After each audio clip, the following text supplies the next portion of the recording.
शहर जाके बस गया पैसा कमाने के लिए, ख्वाहिशों ने मेरा पूरा गांव खाली कर दिया। हेलो दोस्तों, welcome to easy maths by Abbas sir. Profit and loss का क्वेश्चन चल रहा था। आज आपके सामने एक नया क्वेश्चन लेके आए बहुत ही दमदार तरीके से। आपके सामने आज एक नया क्वेश्चन लेके आए, बहुत ही दमदार क्वेश्चन, इसको मानेंगे हम लोग। देखिए, सवाल को पहले बहुत ही ध्यान से देखेंगे कि सवाल क्या कह रहा है, तब उसके बाद इसको हम लोग टच करेंगे। सवाल कह रहा है कि बच्चा, एक व्यक्ति किसी वस्तु को 10% हानि के साथ 90 रुपए में बेच देता है। मतलब वो आदमी घाटा उठा के बेच देता है। कितने घाटा? 10% का घाटा। और बेचता कितने का है? 90 रुपए का। तो उस वस्तु का क्रय मूल्य ज्ञात करना है। तो आपको यह बताना है कि आखिर इंसान ने उस वस्तु को कितने रुपए में खरीदा था। भैया, कितने रुपए में खरीदा था कि उसको 10% का नुकसान उठा के बेच देना पड़ा, तो उसको मिला 90 रुपए का बेचा उसने। तो देखिए, सबसे पहले आपको कॉन्सेप्ट पकड़ना है कि इसने आपका 10% के नुकसान उठा के बेचा, और जब बिका तो हमारा 90 रुपए का बिका है।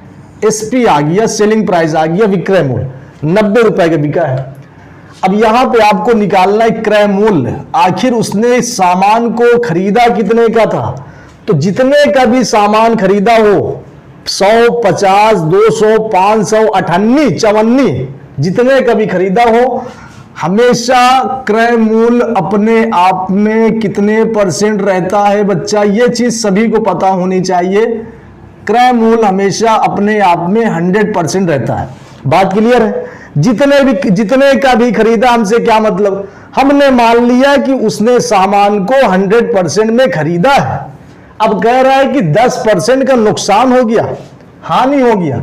देखिए बच्चा, जब भी आपकी हानि की बात करता है, नुकसान की बात करता है, तो हमेशा घट जाता है।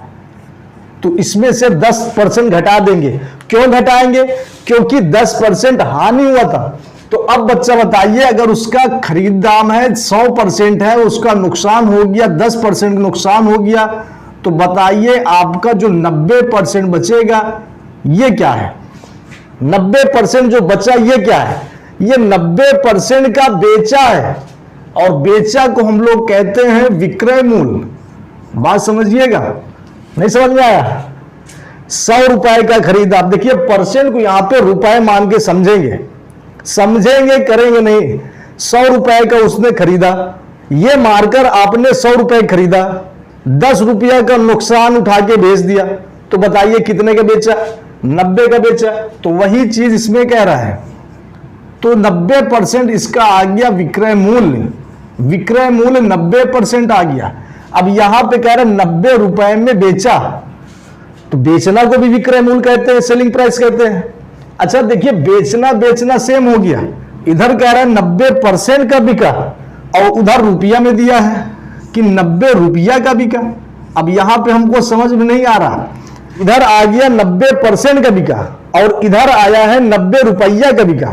तो इसका मतलब 90% की वैल्यू 90 रुपया है। दोनों सेलिंग प्राइस है, दोनों विक्रय मूल्य है। ये भी आपका सेलिंग प्राइस, ये भी आपका सेलिंग प्राइस। तो 90% की वैल्यू 90 रुपए है। तो यहां से हम लोग सबसे पहले 1% की वैल्यू निकालते हैं कि 1% की वैल्यू कितना होगा।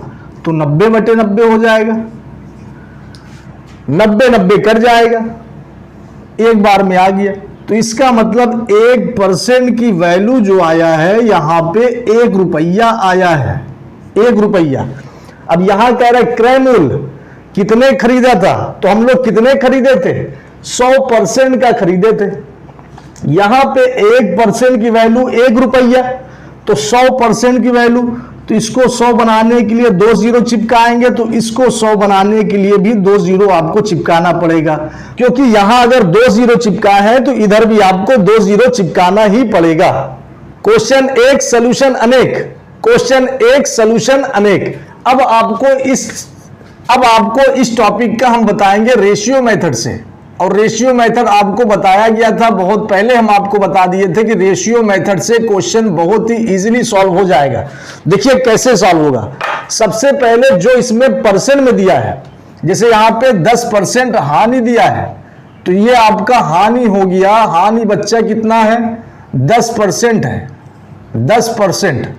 10% हानि को सबसे पहले फ्रैक्शन में चेंज कर लेंगे, भिन्न में। तो 10% यहां से परसेंट हटेगा, बटे में 100 लगेगा, परसेंट हटेगा, बटे में 100 लगेगा।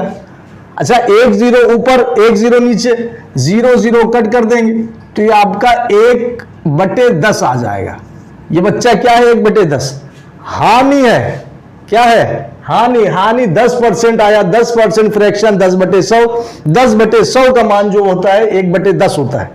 नीचे वाला आपका कॉस्ट प्राइस, ऊपर वाला देखिए, ऊपर वाला आपका हानि है, क्योंकि यहां पे हानि की बात कर रहा है तो हानि को हमेशा माइनस कर देंगे।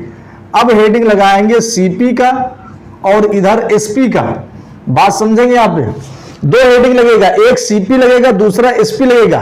1/10 में बताइए सीपी कौन सा है? सीपी तो आपका नीचे वाला है, क्रय मूल्य नीचे है, तो क्रय मूल्य 10 हो गया। और इधर एसपी कितने का हुआ? बिका कितने का? विक्रय मूल्य। 10 रुपए की चीज पर 1 रुपए का नुकसान लेके आप बेचेंगे तो बताइए कितने का बेचेंगे? बिल्कुल सही बात है, 9 रुपया का बेचेंगे। अच्छा, ये खरीद दाम है, ये बिका हुआ दाम है, बेचने वाला दाम है। कह रहा है कि 9 रुपए का बेचेंगे और यहां पे कह रहा है कि 90 रुपए का बेचेंगे। इसका मतलब 9 रुपए की वैल्यू 90 रुपए है। इसका मतलब 9 यूनिट की वैल्यू 90 रुपए है। कितने गुना? 10 गुना, क्योंकि 9 दाम 90 होता है। तो सेम अगर 10 से इधर गुणा किए हैं तो 10 से इधर भी गुणा करेंगे, तो इसमें 10 को 10 से गुणा कराएंगे तो 100 रुपए आ जाएगा। 100 रुपए है, और ये 100 रुपए क्या आया? ये आपका क्रय मूल्य आ गया। तो क्रय मूल्य आपका 100 रुपए। वस्तु को 100 रुपए में खरीदे हैं, 90 रुपए बेच दिए हैं, 10% की हानि हो गए। अगर कोई बच्चा वीडियो पे नया आया है तो चैनल को सब्सक्राइब कर लेंगे, बेल आइकॉन को प्रेस कर लेंगे ताकि आपको हर वीडियो की नोटिफिकेशन सबसे पहले मिल जाए। वीडियो को लाइक कर देंगे, सब्सक्राइब कर देंगे, इसको शेयर भी कर देंगे। जय हिंद, जय भारत।